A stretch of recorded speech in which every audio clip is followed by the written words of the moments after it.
Hey all, it's Mooch. Welcome to Mining Your Mechs episode whatever it says down there. Today we are testing the Signature Tips SQ, the Grimm Green Limited Edition. This is a stunningly overdue test, and my apologies to Signature Tips for the delay for that. But we can take a look at the voltage drop through this, and if we need to, we can do take some thermal video of it also. It is a single 18650 squonker. As always, I'm using a fixed 30 amp draw through the device with this electronic load from this 3.5 volt set power supply, and then over here we're going to read the voltage drop across the atomizer and the device, the mod, and then I subtract, when I post the table, I subtract the effects of the solid aluminum slug that lets the current pass through it and the effect of the atomizer.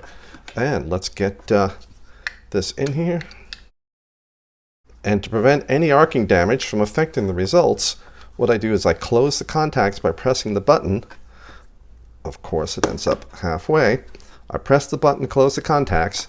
You'll see this drop to about 0 volts.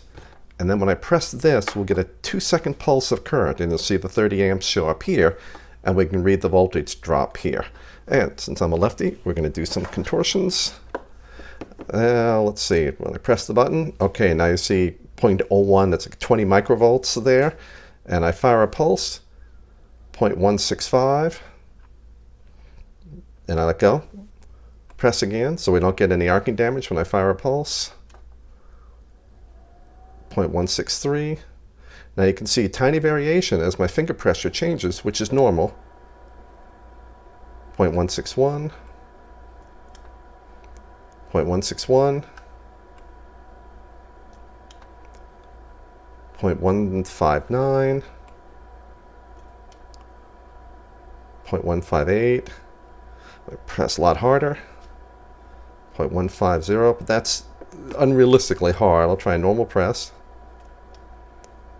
0.155, 0.158. I'm going to go with 0.158 on that. So that's 0.158 volts through it, 158 millivolts. And what we're going to do now is, using this, oops, as I bump the camera, we're going to put in the VTC5A. We're going to fire it 200 times. You won't have to watch. I'll fast forward through that. And with that, I can then take a look at the arcing damage. And if I can't see where the arcing damage is, because I was unable to remove the 510 connector here, it's just on too tight, which is good, but not for my testing. Wasn't able to get this out. We can refire this, check the voltage drop, and see if 200 pulses, 200 clicks affects the voltage drop of this at all. And let's swap in the VTC5.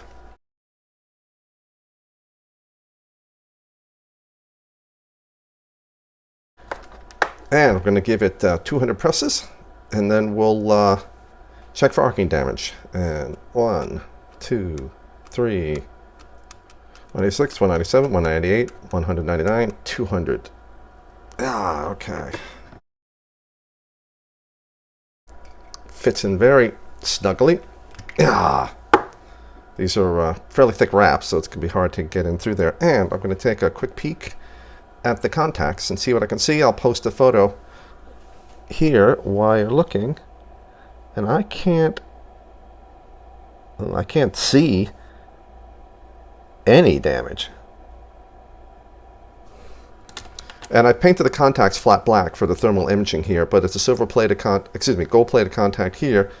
And then this, at least on the website, the strip, we're going from the negative contact up the side where it touches the 510 is said to be a solid silver contact. So I'm assuming this whole strip is silver. But let's do another check here and see if there's any effect on voltage drop after doing those 200 presses. Okay, before we averaged about 158 millivolts, 0.158 volts. And we press the button, we fire, 0.145. It's even better, 0.142. So those 200 clicks may have taken down a high spot. It's pretty consistent too. And that could be, so this actually, I guess you could call it breaking in. Maybe been a slight high spot there. I'm going to change it to 0.142 from 0.158. So certainly 200 presses ended up actually slightly improving the performance, maybe what, 8% or 7-8% or something like that. So that's good. You may even get a slightly better improvement if there's any type of high spot on either type of contact and you're pressing down those high spots, increasing the surface area. Because right now it's just this knife edge here on the mod, on the contact that's touching. And what I'm going to do now is get it set up for some thermal testing. And we'll see if there's any heating. Where is the heating? Is it up here where the contacts touch? Is it anywhere down along here? Is it through the slug or perhaps the contact ends? We'll find out. Okay, let's do the thermal imaging for the SQ. I'm going to send a fixed 30 amps through here, not to simulate the actual temperature of the unit while it's being used, but merely to show where the heating occurs. If it's one spot more than another, is it all localized? Is it evenly distributed everywhere? That's it. This is an extreme case, 30 amps continuous. We never use it like this. It's only done to show where the heating occurs. And I will press the button now. And we can see that's the bottom of the 510 connector. Immediately starts heating up, and you can see now we're moving the contact. It's right here.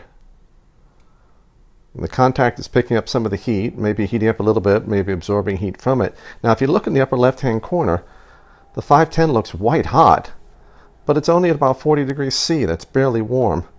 Now down at the bottom of the battery, over here and up along the contact, there's not much heating at all.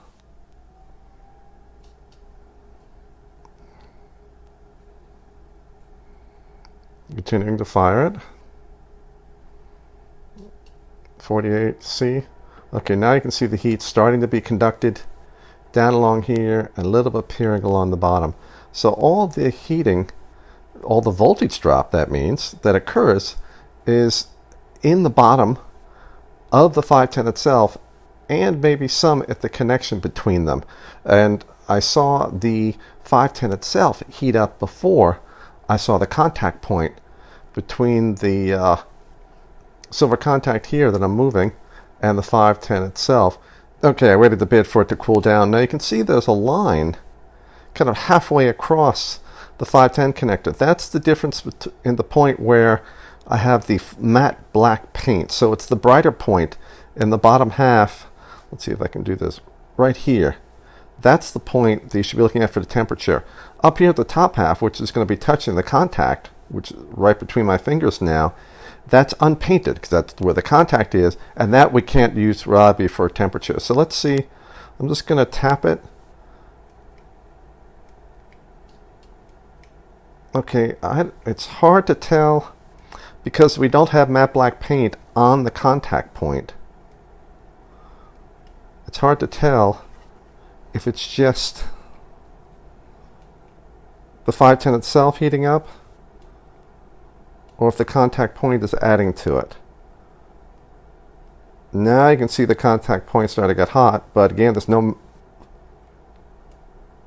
flat black paint on it. So it's hard to see, but clearly the 510 itself is the point of where the greatest loss is and where the voltage drop is and where the power loss is.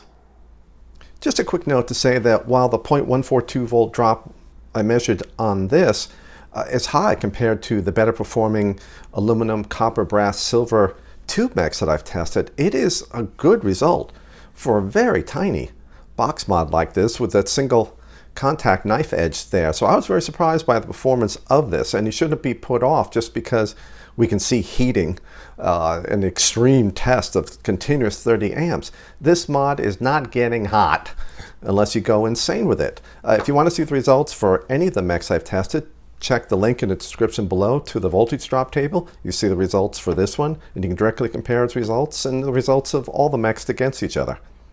Thank you for watching.